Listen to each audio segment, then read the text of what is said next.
The 15-minute recess felt like a lifetime and an instant simultaneously. I watched the courtroom empty and refill, each person carrying their own version of the truth, their own understanding of what had happened in that dusty Afghan valley 18 months ago.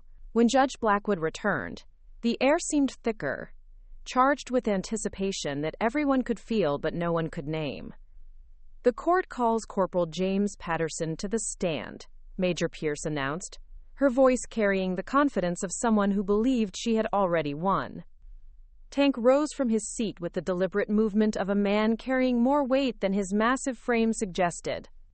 At 6'4" and 250 pounds, he had been our unit's heavy weapons specialist, but more than that, he had been my closest friend in Afghanistan. We had shared everything: MREs, guard duty, dreams about what we'd do when we got home. Now he wouldn't even look at me as he walked to the witness stand. The bailiff swore him in, and Tank's voice cracked slightly as he promised to tell the truth. I knew what that promise cost him, because Tank understood better than anyone that the truth was more complicated than what either side was prepared to present. "State your name and rank for the record," Pierce began. "Corporal James Patterson, United States Army." "Corporal Patterson, what was your relationship with Lieutenant Mitchell?" Tank's jaw worked silently for a moment, muscles clenching beneath his skin. "She was my platoon leader. We served together for 18 months. Would you describe your relationship as professional?" "No, ma'am. We were friends. Close friends." Pierce nodded, understanding that Tank's friendship with me would make his testimony even more devastating. "Corporal Patterson, were you present during the firefight on March 15, 2023? "Yes, ma'am. I was with 2nd Platoon when we were ambushed." "Can you describe what happened?" Tank closed his eyes for a moment, and I knew he was seeing it again. The dust, the muzzle flashes, the sound of bullets snapping overhead like angry insects. When he opened them, his voice was steady but hollow. "We were moving through a valley about 3 kilometers from the observation post. Intelligence said the route was clear, but it was a trap. They let the lead squad get into the killing zone, then opened up from 3 sides." "What did you do when the shooting started?" "I set up my M240 machine gun and tried to lay down suppressive fire, but we were pinned down." "Tommy Davidson, Private Davidson, he was hit in the first few seconds. Amy Vasquez was trying to keep him alive, but she needed covering fire to get him to the extraction point." Pierce moved closer to the witness stand. "Did you request fire support?" "Lieutenant Thompson called for artillery support immediately. We needed to suppress the enemy position so we could move the wounded." "Did you receive that fire support?" Tank's massive hands gripped the arms of the witness chair until his knuckles turned white. "No, ma'am. We never received fire support." "How long were you pinned down?" 47 minutes. The precision of his answer hit the courtroom like a physical blow. Tank had counted every minute, every second that his friends had bled and died while waiting for help that never came. "Corporal Patterson, what happened to Private Davidson?" Tank's voice broke completely. "He died in Amy's arms. He kept asking when the cavalry was coming. He kept saying that Lieutenant Mitchell would get us out of there, that she never let anyone down."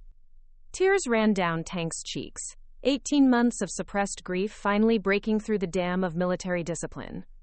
In the gallery, Mrs. Davidson sobbed openly, the sound echoing off the courtroom's oak paneling like a prayer for the dead. "No further questions," Pierce said quietly, understanding that no words could improve on the raw emotional impact of Tank's testimony. Judge Blackwood turned to our table. "Mr. Chen?" David rose slowly, his face reflecting the weight of what he was about to do. "Corporal Patterson, you mentioned that you and Lieutenant Mitchell were close friends. During your 18 months of service together, did you ever question her courage?" "No, sir, never." "Can you give the court an example of Lieutenant Mitchell's courage under fire?" Tank wiped his eyes with the back of his hand, struggling to reconcile the friend he had known with the narrative he had just supported. 6 weeks before the incident, we were conducting a patrol near the Pakistan border. Our convoy hit an IED, and Lieutenant Mitchell's vehicle was disabled. Instead of waiting for backup, she got out and ran 50 meters under enemy fire to reach the lead vehicle, where Sergeant Martinez was trapped and bleeding. She dragged him to safety and administered first aid while bullets were hitting the dirt around her. Did she receive any recognition for this action? Yes, sir. She was awarded the Bronze Star for valor. David paused, letting the courtroom absorb the contradiction between the decorated hero Tank had just described and the coward they were supposed to believe I had become. Corporal Patterson, one final question.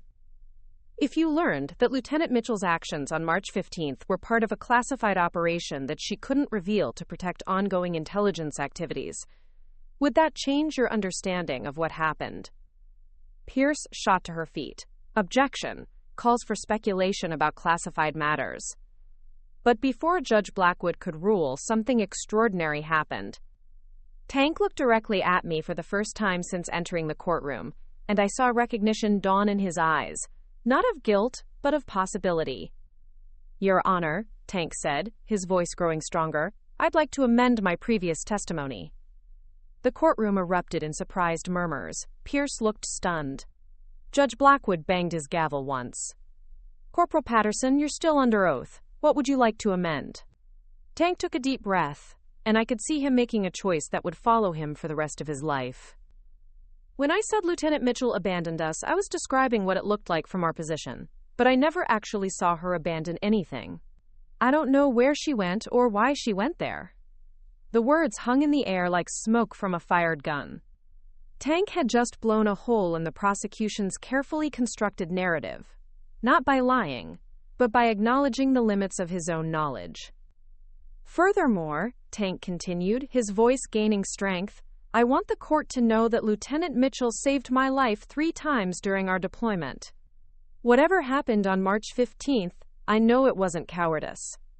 Pierce looked like someone had just stolen her closing argument. David smiled slightly, understanding that sometimes the best defense strategy was simply letting the truth emerge from unexpected places. Thank you, Corporal Patterson. No further questions. As Tank returned to his seat, the energy in the courtroom had shifted dramatically. The prosecution's case, which had seemed airtight just minutes before, suddenly felt less certain, more vulnerable to alternative explanations. Judge Blackwood made a note in his file. Major Pierce, call your next witness. Your Honor, the prosecution calls Colonel Marcus Webb, quote. Webb rose from his seat with the bearing of a man who had commanded soldiers in 3 wars and never doubted the righteousness of his cause. His uniform was immaculate, his posture perfect, his face reflecting the kind of moral certainty that made him a natural leader and a dangerous opponent. He took the oath with the solemnity of someone who understood that his words would determine not just my fate but the larger question of accountability in military operations. State your name and rank for the record. Colonel Marcus Webb, United States Army Commanding Officer, 3rd Battalion, 187th Infantry Regiment. Colonel Webb, were you Lieutenant Mitchell's commanding officer on March 15, 2023? Yes, I was. Pierce moved into position for what everyone expected to be the devastating blow that would end my military career forever. Colonel Webb, can you describe Lieutenant Mitchell's orders for that day? Lieutenant Mitchell was assigned to provide fire support coordination for Bravo Company's patrol. Her orders were specific. Maintain communications with the Fire Directions Center and coordinate any artillery support requested by the patrol leader. Did Lieutenant Mitchell follow these orders? Webb's steel-gray eyes found mine across the courtroom, and for a moment I saw something unexpected. Not anger or disappointment, but something that looked almost like regret. Based on the reports I received at the time, Lieutenant Mitchell failed to provide the requested fire support, resulting in the deaths of 8 soldiers. Pierce nodded, building toward her climax. Colonel Webb, in your professional opinion, do Lieutenant Mitchell's actions constitute cowardice under fire? This was the moment that Pierce had been orchestrating for 18 months. Webb's answer would carry the weight of 30 years of military experience and 3 decades of commanding soldiers in combat. His word would be definitive, final, career-ending. But something strange happened.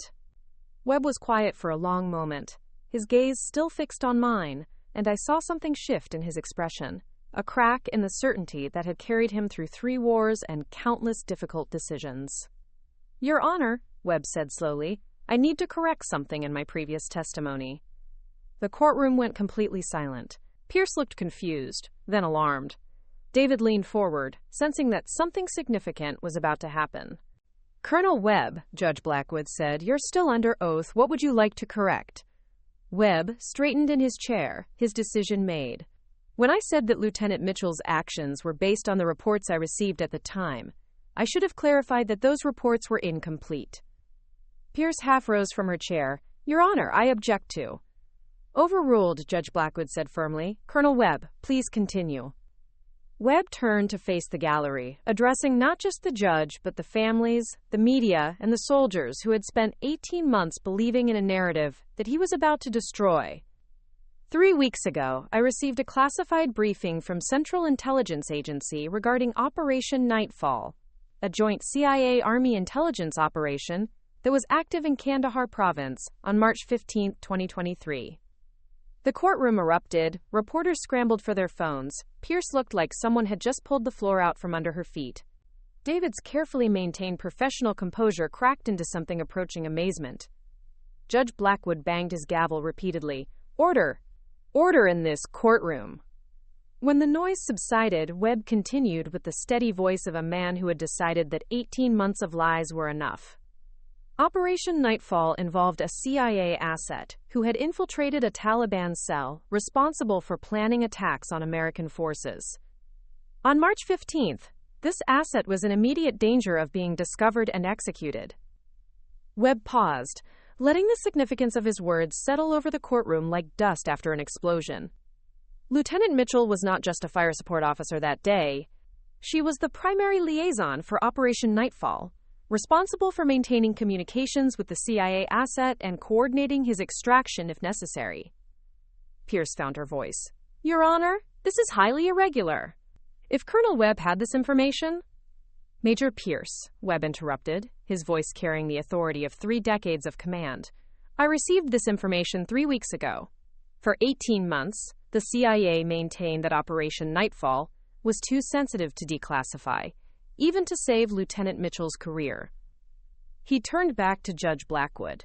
"Your Honor, I have with me a declassified summary of Operation Nightfall, signed by the Director of Central Intelligence and the Secretary of Defense, authorizing me to reveal the classified aspects of Lieutenant Mitchell's mission."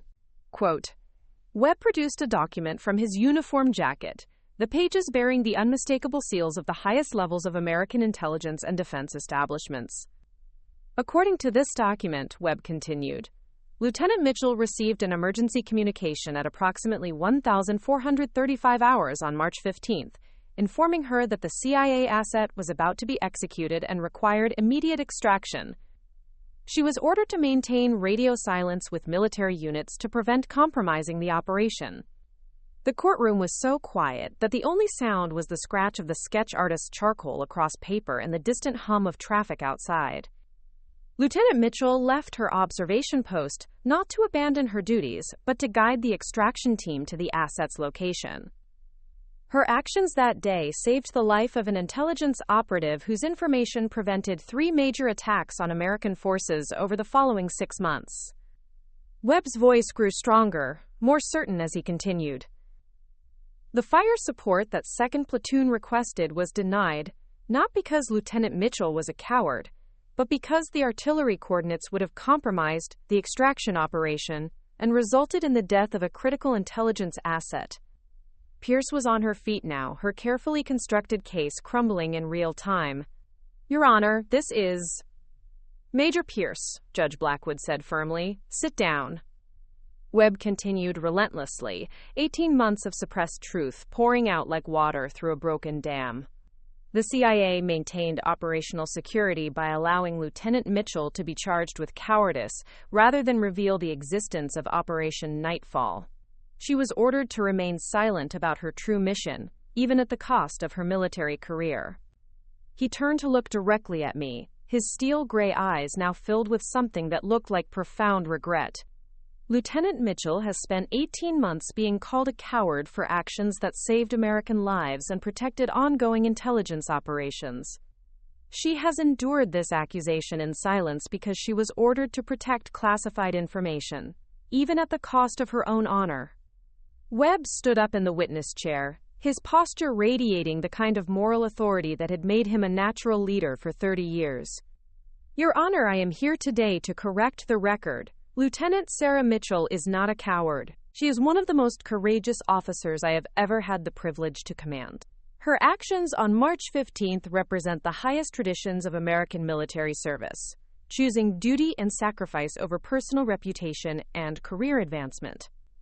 The courtroom exploded in chaos. Mrs. Davidson was sobbing, but now her tears seemed to carry a different emotion. Tank Patterson's massive frame was shaking as 18 months of guilt and confusion resolved into understanding. Amy Vasquez had her hands pressed to her mouth, her medic's training unable to heal the wounds that had just been reopened and redefined. Reporters were typing furiously, understanding that they were witnessing not just the vindication of one soldier, but the exposure of a cover-up that had reached the highest levels of military and intelligence communities. Judge Blackwood banged his gavel repeatedly, but the chaos was beyond his control.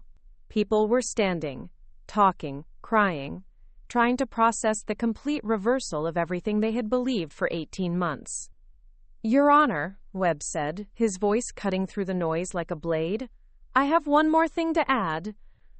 The courtroom gradually quieted, everyone understanding that Webb wasn't finished rewriting the history of March 15th. 3 weeks ago, when I received the classified briefing about Operation Nightfall, I also learned Lieutenant Mitchell's true rank and assignment during her deployment to Afghanistan. Webb opened the declassified document and read from it, with the formality of a man announcing a royal proclamation. Lieutenant Sarah Mitchell was not just a fire support officer assigned to my battalion. She was a captain in military intelligence on temporary assignment to support joint CIA-Army operations.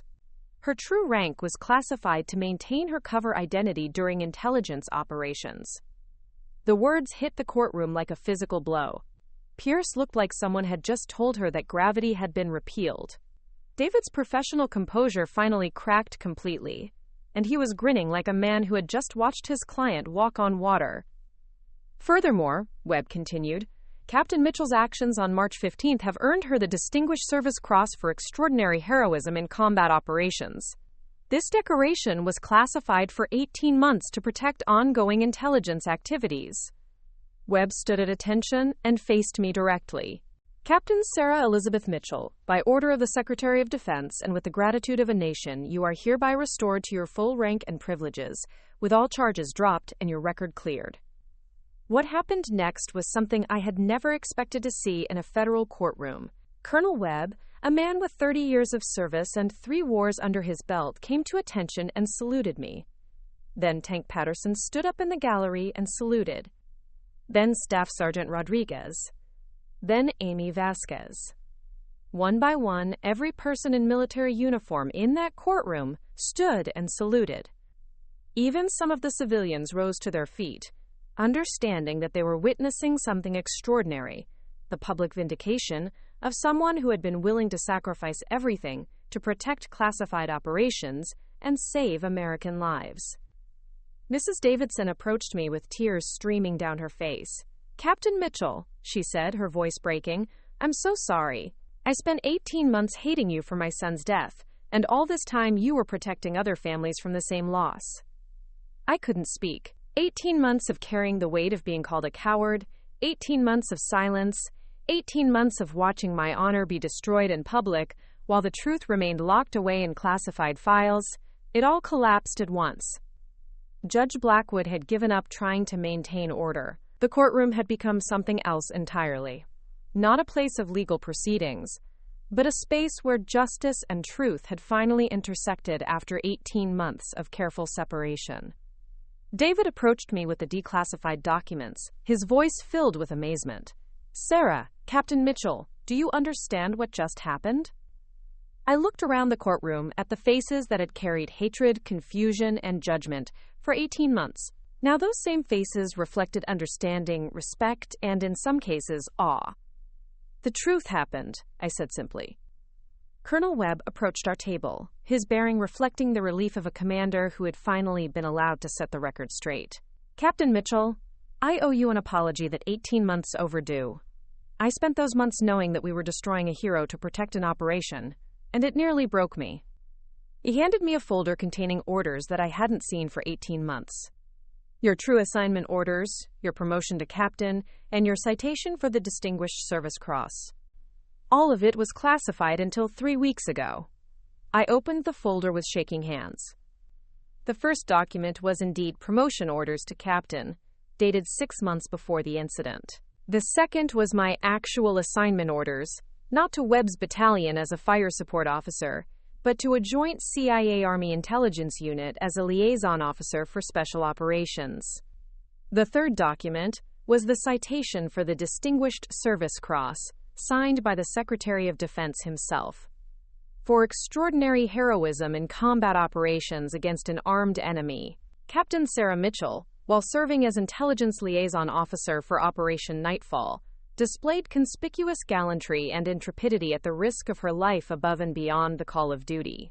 When a critical intelligence asset came under immediate threat of execution, Captain Mitchell willingly sacrificed her own operational security and personal safety to coordinate a successful extraction operation that saved the asset's life and preserved intelligence capabilities that prevented multiple attacks on American forces. Captain Mitchell's decision to maintain operational security at the cost of her own reputation represents the highest traditions of American military service and reflects great credit upon herself, her unit, and the United States Army.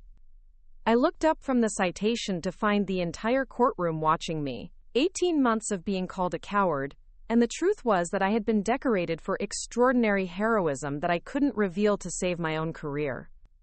"Captain Mitchell," Judge Blackwood said, his voice carrying a respect that hadn't been there at the beginning of the day, "it is the finding of this court that all charges against you are dropped, your record is cleared, and your full rank and privileges are restored. Furthermore, this court extends its gratitude for your service and your sacrifice in the name of national security." He banged his gavel once, officially ending not just the hearing, but 18 months of injustice based on classified truth. The courtroom began to empty slowly, people processing what they had witnessed. I remained seated, overwhelmed by the complete reversal of everything that had defined my life for the past 18 months.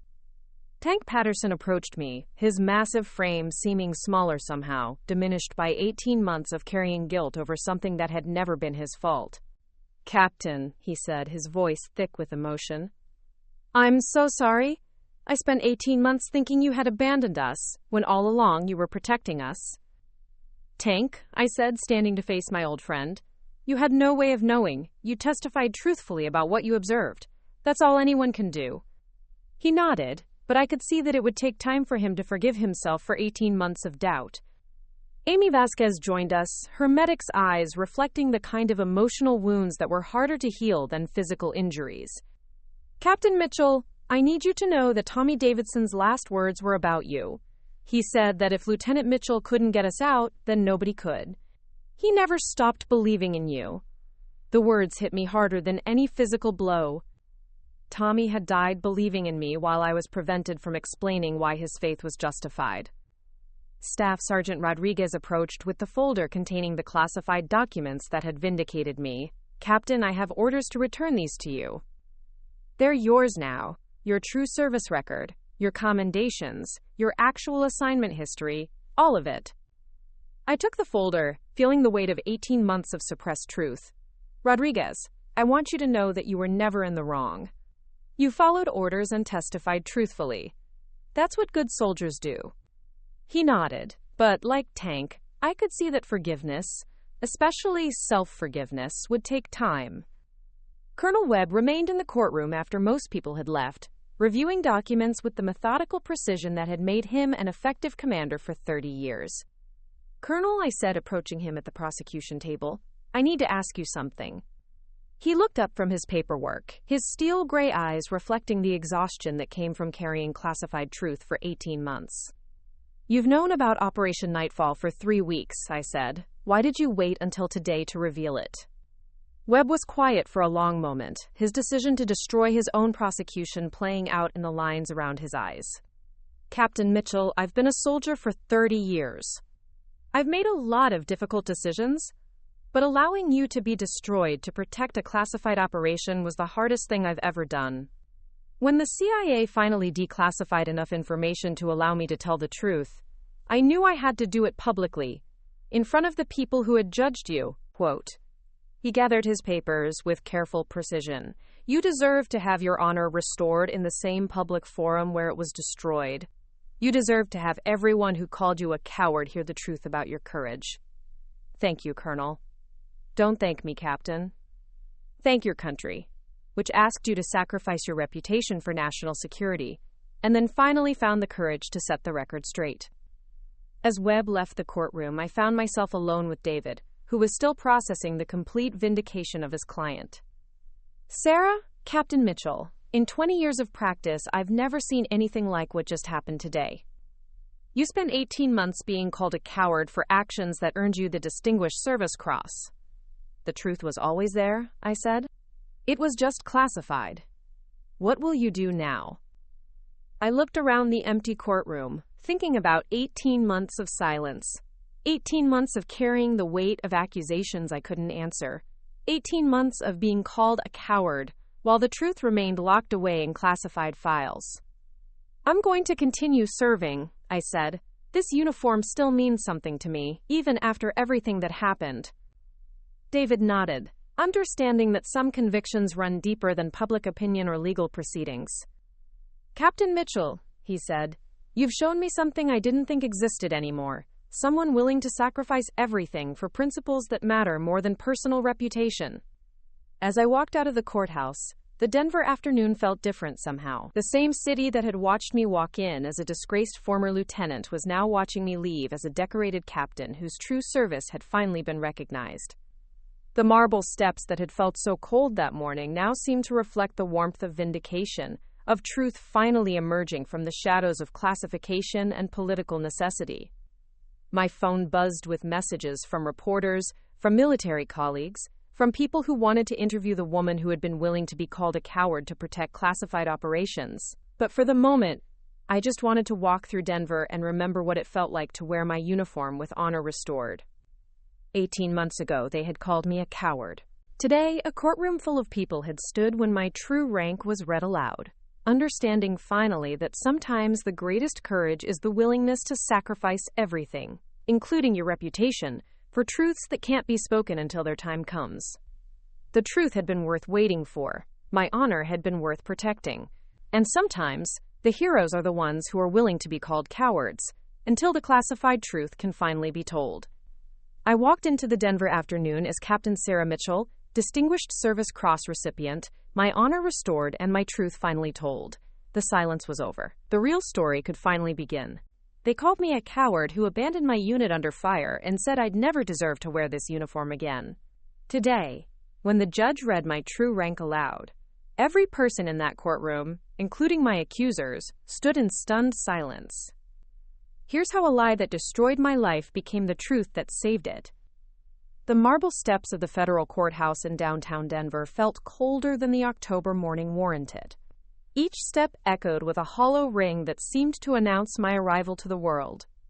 Here comes the coward. Here comes the disgrace. Here comes the soldier who broke when it mattered most. I adjusted the collar of my dress blues one final time, the fabric crisp against my neck like a noose made of honor and tradition. Each ribbon and medal positioned with the precision that had been drilled into me since basic training at Fort Leonard Wood, where Drill Sergeant Morrison had screamed that attention to detail was the difference between life and death. 25 years old, and I was walking into what might be the last day I'd ever wear this uniform with anything resembling dignity. The morning air bit at my cheeks, carrying the smell of car exhaust and coffee from the vendor carts stationed at the corner of Stout and 19th. Denver stretched around me in all directions, a city that had become my refuge and my prison over the past 18 months.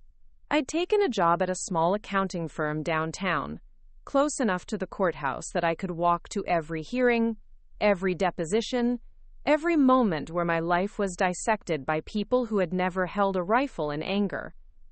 The courthouse itself loomed like a monument to justice that felt increasingly abstract. Built in the 1950s, it carried the weight of federal authority in every limestone block and bronze fitting. I'd researched the building's history during sleepless nights, learning that it had hosted trials for everything from tax evasion to terrorism. Now it would host the final chapter of Lieutenant Sarah Mitchell, or whatever was left of her. The lobby buzzed with morning activity, lawyers in expensive suits discussing cases worth millions, clerks shuffling papers that would determine the fate of strangers, families clustering nervously on wooden benches worn smooth by decades of anxiety. But the moment I stepped through those heavy glass doors, the energy shifted like a record scratching to a halt. Conversations died mid-sentence. Coffee cups paused halfway to lips. Eyes tracked my movement like I was carrying a live grenade through a church service. There she is. The one from the news. Can't believe she has the nerve to show up in uniform. Tancha? My daughter goes to her old high school. Says everyone there knows what she did. Tancha, disgraceful. In my day, they would have shot traitors. The whispers followed me like smoke, each comment a small cut that I'd learned to ignore through months of practice. I kept my spine straight, my pace measured, my eyes focused on the elevator bank at the far end of the lobby. Let them stare. Let them whisper. Let them judge me, based on the carefully crafted narrative that had been fed to them, through 18 months of strategic leaks and military spin. I'd been living with their judgment since the story first broke in the Denver Post, local soldier accused of abandoning unit in Afghanistan. The headline had been modest compared to what followed. Cable news had picked it up within hours. Social media had turned my name into a hashtag for cowardice. My high school in Lakewood had quietly removed my photograph from their distinguished alumni wall. The VFW, where my father had been a member for 30 years, asked him not to return until the situation was resolved. The elevator ride to the 7th floor felt endless, each floor a small eternity of ascending toward a reckoning that had been 18 months in the making. My reflection stared back from the polished steel doors. A young woman in pristine dress blues, the brass gleaming under fluorescent lights, the ribbons and badges arranged in perfect order. Lieutenant Sarah Mitchell, according to the name tape above my right breast pocket. But that rank had been stripped, hadn't it? That's what they told the world. That's what everyone believed. The truth was more complicated, but truth had become a luxury I couldn't afford in a world where perception shaped reality, and reality could be bought, sold, and traded by people with enough stars on their shoulders. The elevator chimed softly at each floor. 2nd floor, family court, where domestic disputes played out under the watchful eyes of overworked judges. 3rd floor, civil litigation, where corporate lawyers fought over contracts and liability. 4th floor, bankruptcy court, where dreams went to die under mountains of debt. 5th floor, criminal court, where the guilty and innocent alike waited for justice or mercy. 6th floor, federal appeals, where last chances hung in the balance. 7th floor, my floor. The place where military justice intersected with civilian law, where careers ended and legends were born. The doors opened with a soft whisper, revealing a hallway lined with American flags and portraits of judges dating back to the courthouse's founding. The carpet was deep blue with gold trim, the kind that absorbed sound and gave the space a hushed, cathedral-like quality. Fluorescent lights hummed overhead, casting everything in the harsh, clinical light that made even the most beautiful faces look tired and pale. I walked slowly, taking in every detail because I'd learned that memory was the only weapon I had left. The way morning light slanted through tall windows. The smell of floor wax and old paper. The distant sound of typewriter keys from some administrative office where clerks processed the paperwork that would determine my fate. The courtroom doors were heavy oak, carved with the federal eagle, and inscribed with Latin phrases that spoke of justice and truth, concepts that had become increasingly abstract over the months of legal maneuvering. I paused before them, my hand on the brass handle, and took the deepest breath I'd managed in 18 months. This was it. The moment when 18 months of accusations, investigations, leaked documents, and character assassination would finally face the light of a public courtroom.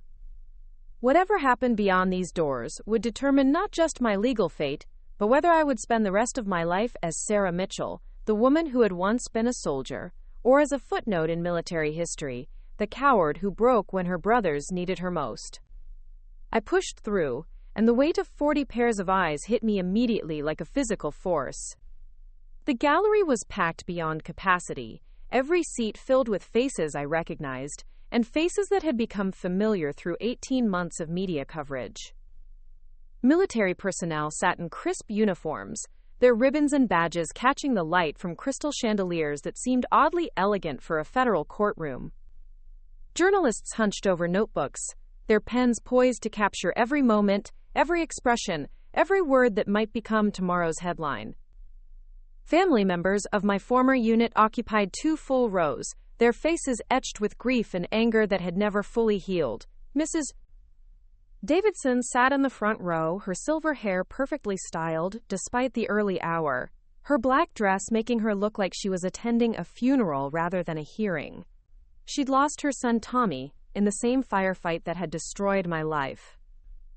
Beside her sat Marcus Thompson's wife, clutching a photograph of her husband in his army uniform, the glass cracked from being held too tightly too many times. The press section buzzed with quiet activity.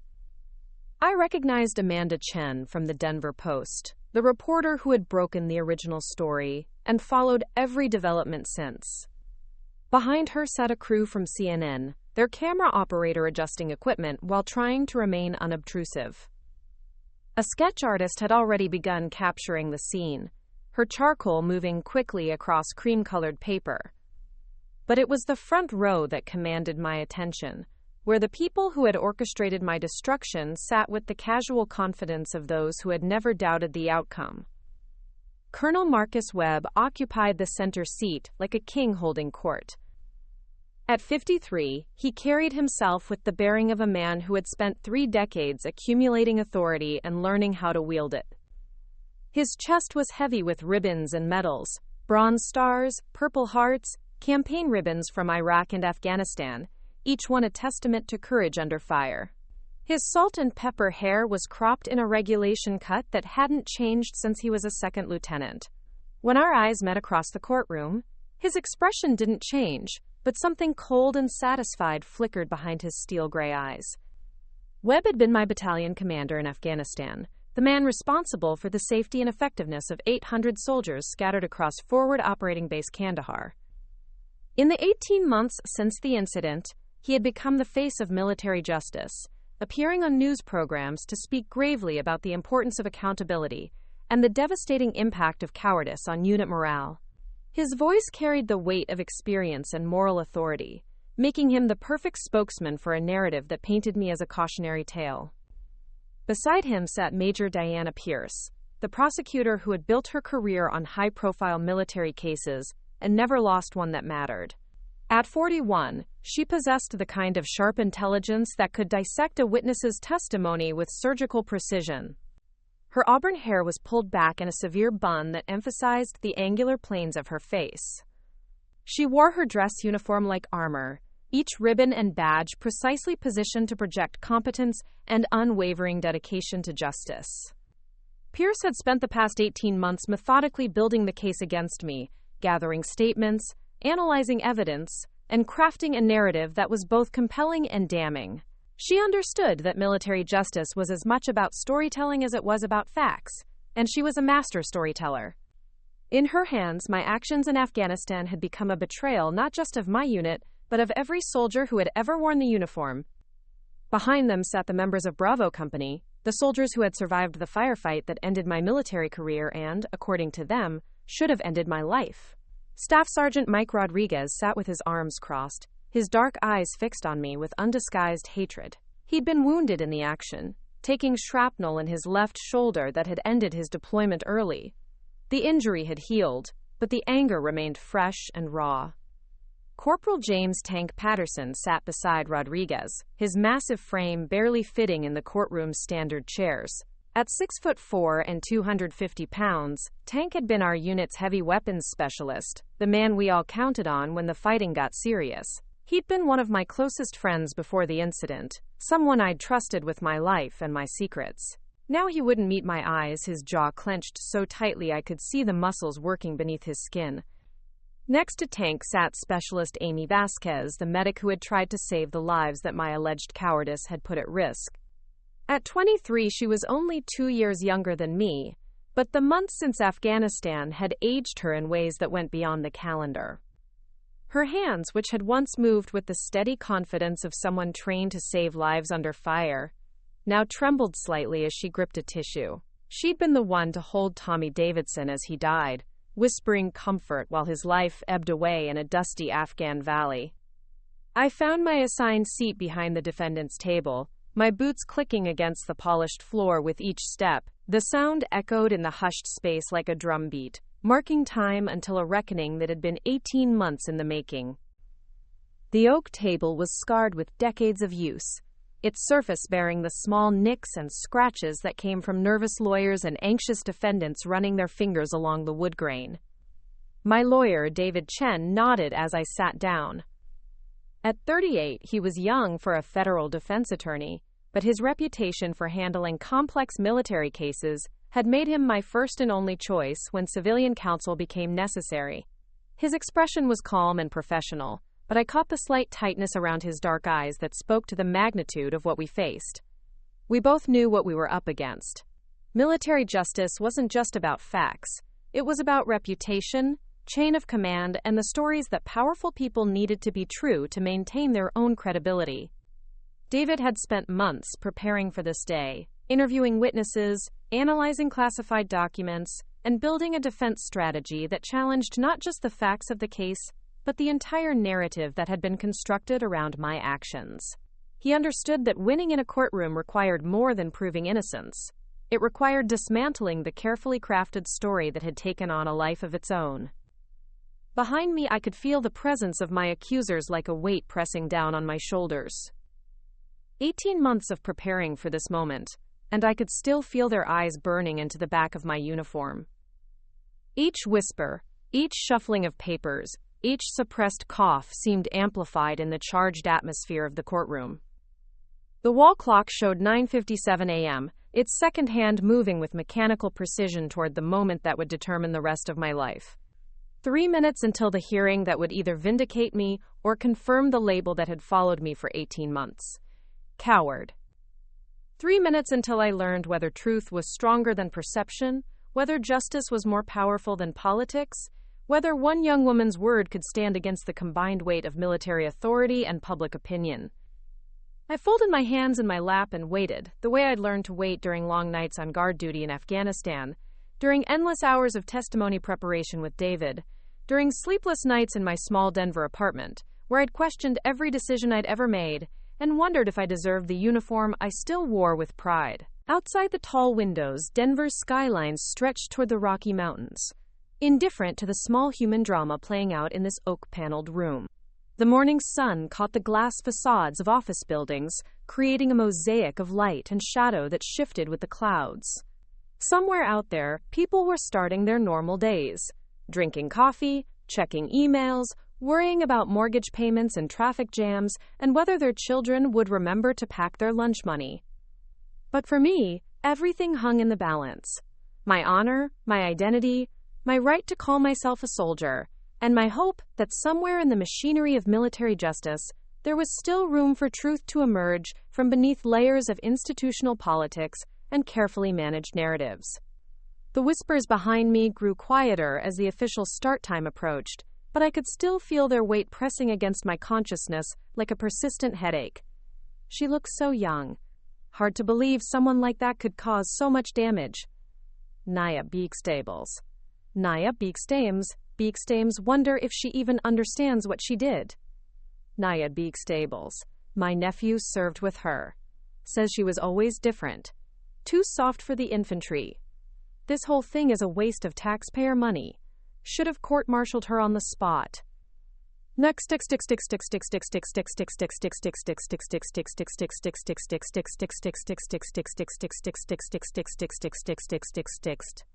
must be hard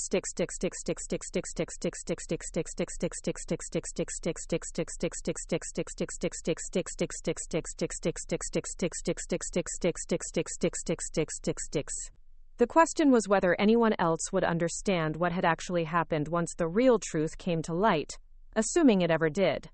18 months of legal maneuvering had taught me that truth was a luxury in military justice, something that took a back seat to unit cohesion, command authority, and the delicate balance of power that kept the Army functioning, in a world where split-second decisions could mean the difference between life and death. 3 minutes had never felt so long. 3 minutes to prepare for a reckoning that would determine whether I walked out of this courthouse as Sarah Mitchell, vindicated soldier and survivor of a system that had tried to destroy her, or as a footnote in military history, the coward who broke when her brothers needed her most. The clock's second hand continued its relentless march toward 10 o'clock, each tick marking another moment closer to the beginning of the end of the longest 18 months of my life. At exactly 10 a.m., Judge Harrison Blackwood entered the courtroom with the measured pace of a man who had presided over federal cases for 23 years. At 61, he carried himself with the quiet authority that came from deciding the fates of generals and privates alike. Understanding that military justice required both respect for tradition and willingness to challenge the system when necessary. His black robes flowed behind him as he took his place behind the mahogany bench, elevated above the rest of us like a figure from classical mythology. "All rise," the bailiff announced, his voice carrying the weight of ceremony that transformed an ordinary room into a temple of justice. The sound of 40 people standing in unison filled the space, chairs scraping against hardwood, fabric rustling, boots clicking to attention. I rose with military precision, my spine straight, my hands at my sides, every muscle memory from 4 years of service keeping me steady despite the earthquake happening inside my chest. Judge Blackwood surveyed the packed courtroom with sharp blue eyes that missed nothing. He had a reputation for running a tight courtroom and zero tolerance for grandstanding, which had made him the perfect choice for a case that had already generated more media attention than anyone wanted. His gray hair was combed back from a high forehead marked by decades of difficult decisions, and his face bore the kind of weathered dignity that came from a lifetime of public service. "Be seated," he said, his voice carrying easily through the space without need for amplification. The courtroom settled with a collective exhale, tension remaining high but temporarily contained by the ritual of legal procedure. Judge Blackwood adjusted his glasses and opened the thick file that would determine my future. "We are here today for the federal hearing in the matter of Mitchell versus United States Army, Case number 23, County Route 4471. This hearing will determine the validity of charges brought against former Lieutenant Sarah Elizabeth Mitchell, specifically allegations of cowardice under fire, dereliction of duty, and conduct unbecoming an officer." The words hit me like physical blows. Former lieutenant. Even the judge was using the language that presumed my guilt, that accepted the narrative constructed by people who had never held a rifle in anger, never felt the weight of responsibility for lives that hung in the balance of split-second decisions made in the chaos of combat. "Before we proceed," Judge Blackwood continued, "I want to address the media presence in this courtroom. This is a federal hearing, dealing with classified military operations and sensitive intelligence matters. While I believe in the public's right to observe judicial proceedings, I will not hesitate to clear this courtroom if anyone disrupts these proceedings or attempts to record classified information." Amanda Chen from the Denver Post scribbled furiously in her notebook.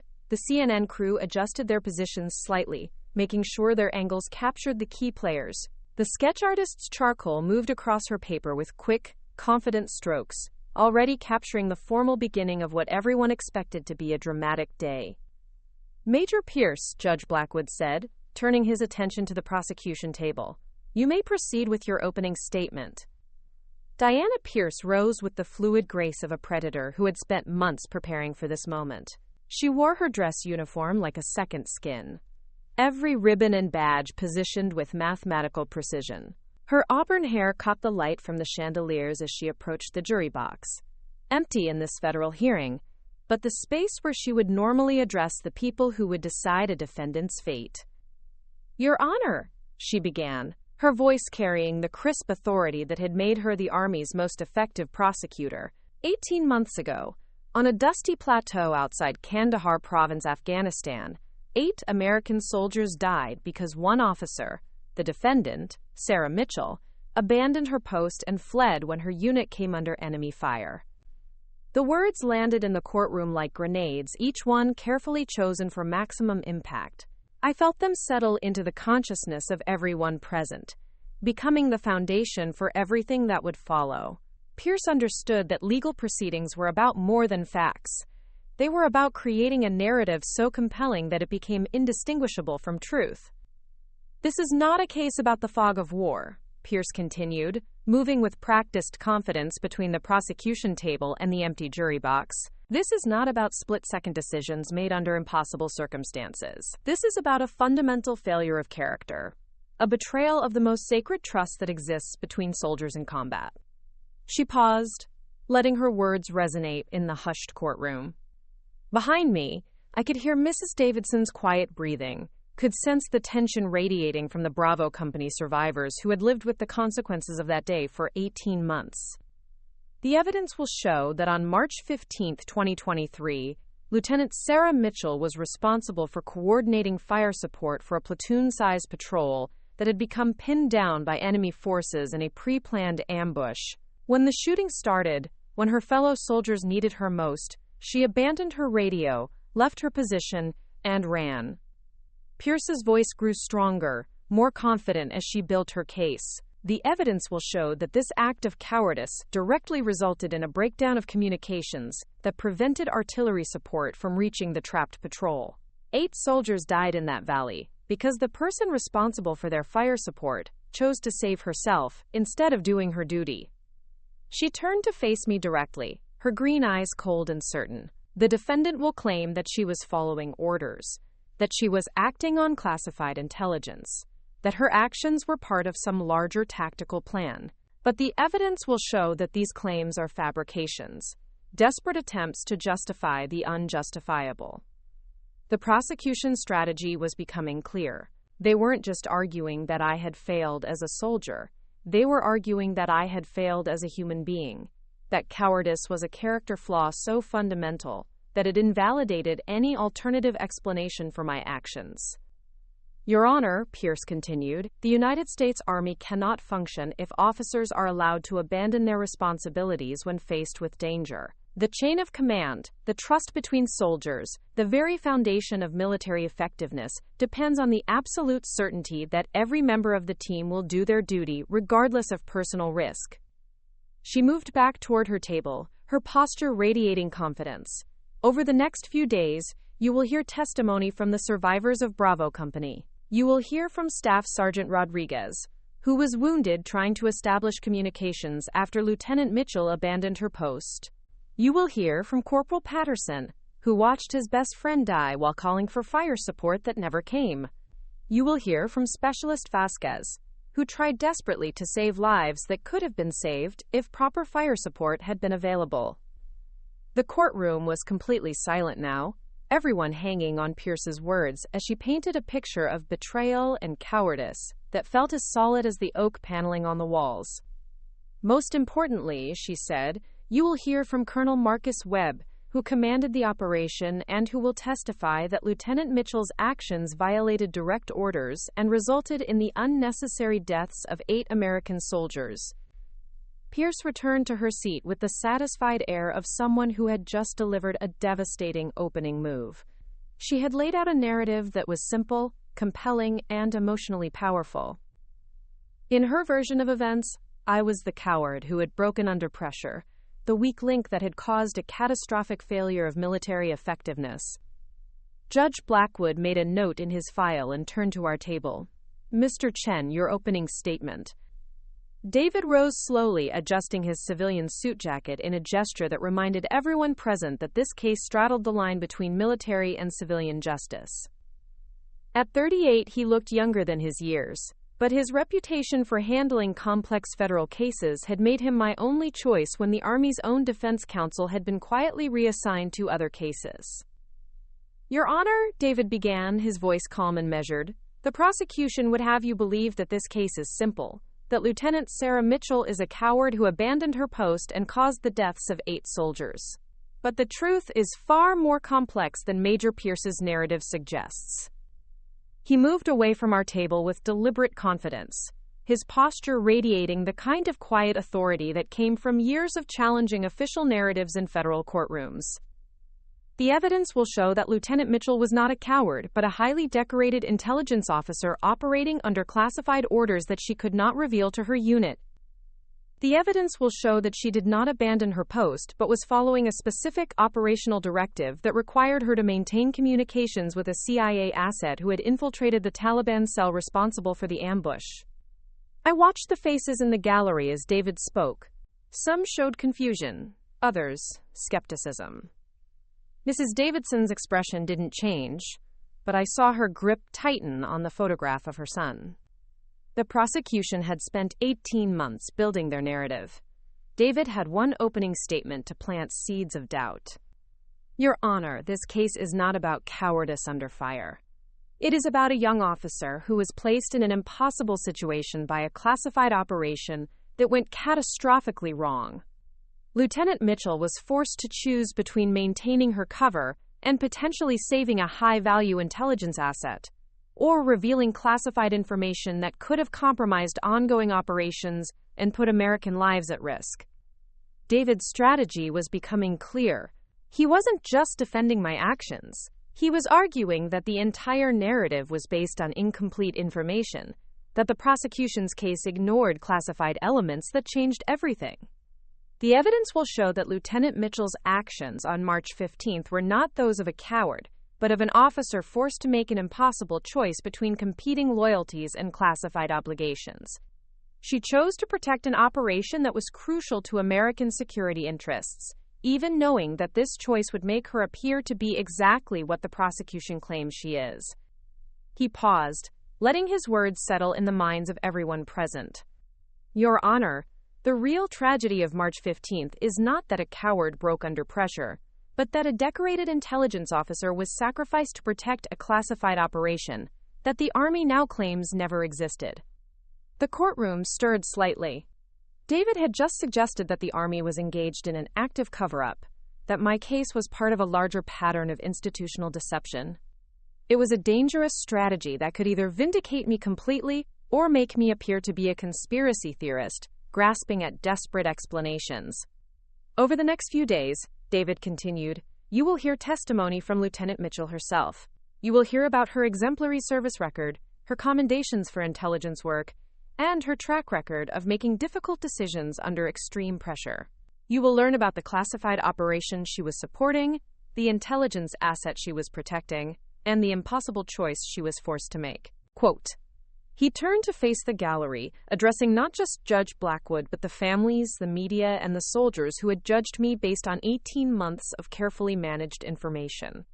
Most importantly, you will learn that the real question in this case is not whether Lieutenant Mitchell acted with courage or cowardice, but whether our military justice system is capable of recognizing the difference between heroism and failure when the truth is classified and the heroes are not allowed to defend themselves. David returned to our table, leaving the courtroom in thoughtful silence. He had accomplished what he needed to accomplish, creating reasonable doubt about the prosecution's narrative and establishing the framework for a defense based on classified operations and impossible choices. Judge Blackwood reviewed his notes before speaking. Major Pierce, call your first witness. Your Honor, the prosecution calls Staff Sergeant Miguel Rodriguez to the stand. Rodriguez rose from his seat in the gallery with obvious reluctance. At 31, he was a career soldier who had planned to make the Army his life until the events of March 15th changed everything. The shrapnel wound in his shoulder had healed completely, but he still favored his right arm slightly, a subtle reminder of the day that had brought us all to this courtroom. He wore his dress uniform with the precision that marked him as a professional soldier, but there was something defeated in his posture that spoke to wounds that went deeper than the metal fragments that had torn through his shoulder. Rodriguez had been my radio operator that day, the soldier responsible for maintaining communications between our observation post and the artillery units that could provide fire support to the trapped patrol. The bailiff swore him in with the ritual words that transformed personal opinion into legal testimony. Rodriguez placed his left hand on the Bible and raised his right hand, his voice steady as he swore to tell the truth, the whole truth, and nothing but the truth. The irony wasn't lost on me. The whole truth was classified, locked away in files that wouldn't see daylight for decades. "State your name and rank for the record," Pierce said as she approached the witness stand. "Staff Sergeant Miguel Rodriguez, United States Army." His voice carried a slight accent that spoke to his origins in East Los Angeles, where he had grown up in a family that had sent 3 generations of men to serve their country. "Staff Sergeant Rodriguez, were you present at Forward Operating Base Kandahar on March 15, 2023? "Yes, ma'am." "What was your role in the operation that day?" Rodriguez shifted slightly in his chair, his eyes finding mine for a moment before moving away. "I was the radio operator for the fire support team. My job was to maintain communications between our observation post and the artillery units at the main base." "Who was your commanding officer?" "Lieutenant Sarah Mitchell." He said my name without emotion, but I caught the slight tightening around his eyes that suggested the conflict he felt about being here, testifying against someone he had once trusted with his life. Pierce moved closer to the witness stand, her posture radiating the confidence of a prosecutor who knew exactly where her questions were leading. "Staff Sergeant Rodriguez, can you describe what happened when Bravo Company came under fire?" Rodriguez took a deep breath, his hands gripping the arms of the witness chair. "At approximately 1,430 hours, we received a call for fire from 2nd Platoon. They had been moving through a valley about 3 kilometers from our position when they were ambushed by Taliban forces. The platoon leader, Lieutenant Thompson, was requesting immediate artillery support." "What did you do when you received this call?" "I immediately began coordinating with the Fire Direction Center at the main base. I gave them the grid coordinates and requested a fire mission with high explosive rounds." Pierce nodded, building her case with methodical precision. "Where was Lieutenant Mitchell during this time?" "She was at the observation post with me. Standard procedure was for the fire support officer to monitor all communications and authorize any fire missions in our sector." "Did Lieutenant Mitchell authorize the fire mission?"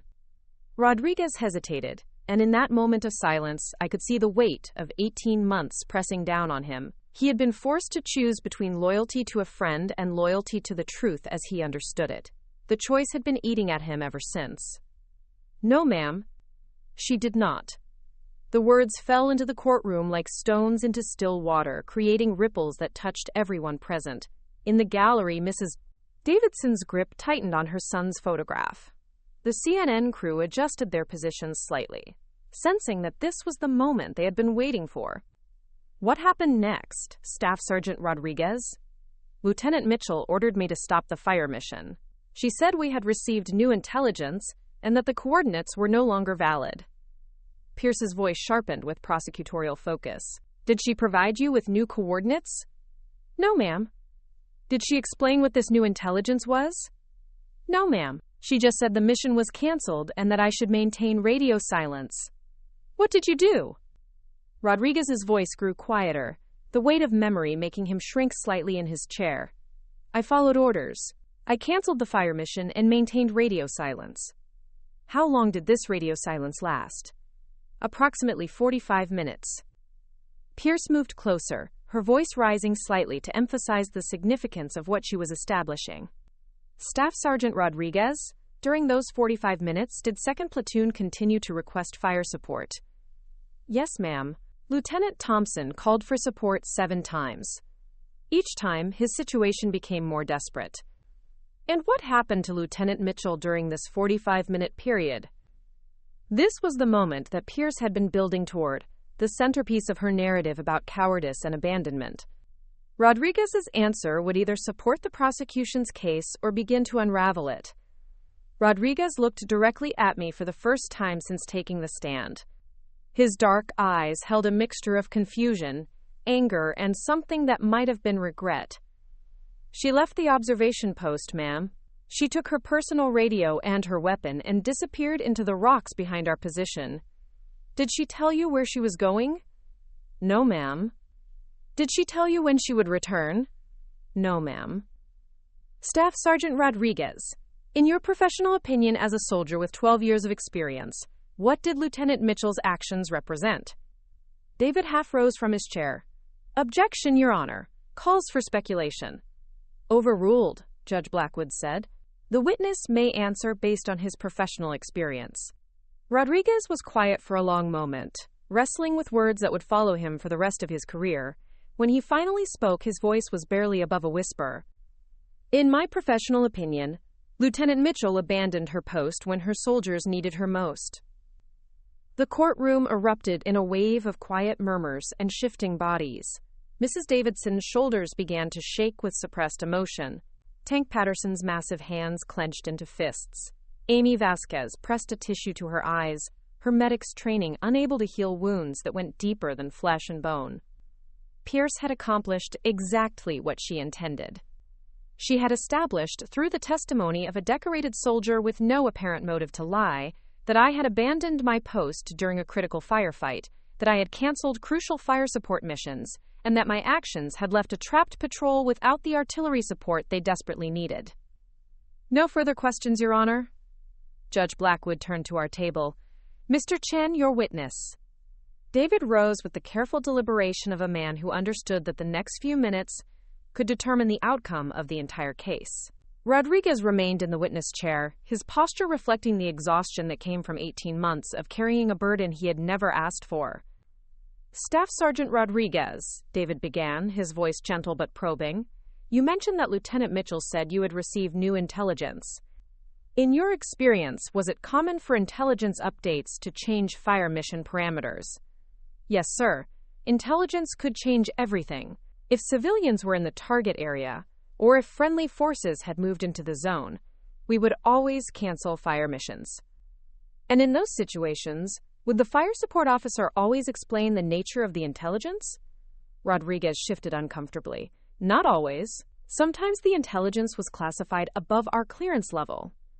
David moved closer to the witness stand, his strategy becoming clear. He wasn't trying to prove that I hadn't left my post. He was trying to establish that my actions might have had legitimate explanations that Rodriguez wouldn't have been privy to. Staff Sergeant Rodriguez, what was Lieutenant Mitchell's security clearance level? She had a top-secret clearance with special access programs. And your clearance level? Secret.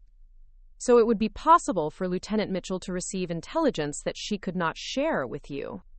Yes, sir. David paused, letting this information settle in the minds of everyone present. Staff Sergeant Rodriguez, you mentioned that Lieutenant Mitchell took her personal radio when she left the observation post. In your experience, why would an officer take a personal radio in addition to the standard unit communications? Usually for communications that couldn't go through normal channels. Sometimes officers had to communicate directly with higher headquarters or with other agencies. Other agencies? CIA, special operations, intelligence units that weren't part of our normal chain of command. Pierce rose slightly from her chair, sensing where David's questions were leading. Objection, Your Honor. This line of questioning calls for speculation about classified matters. Your Honor, David responded, I'm simply asking about the witness's professional experience with communication protocols. I'm not asking for any classified information. Overruled. The witness may answer based on his professional knowledge. David continued his careful probing. Staff Sergeant Rodriguez, during your 12 years of service, have you ever been involved in operations where officers had to maintain separate communications with intelligence assets? Yes, sir. In Iraq and Afghanistan, we sometimes worked with local informants or CIA assets. Officers would have to maintain secure communications that didn't go through normal military channels. And in those situations, would the officers always explain to their subordinates why they needed to maintain these separate communications? No, sir. That information was usually need to know. David had accomplished what he needed to accomplish. He had established that my actions, while unusual, were not necessarily inconsistent with legitimate intelligence operations. He had planted seeds of doubt about the prosecution's narrative, without revealing any classified information that could jeopardize my defense. Staff Sergeant Rodriguez, one final question. In your 12 years of military service, have you ever known Lieutenant Mitchell to display cowardice in combat? Rodriguez was quiet for a long moment, his internal conflict visible on his weathered face. When he finally spoke, his voice carried the weight of honesty that came at great personal cost. No, sir. In the 18 months I served with Lieutenant Mitchell, I never saw her display cowardice. She always volunteered for the most dangerous assignments. She earned a Bronze Star for valor just 6 weeks before the incident.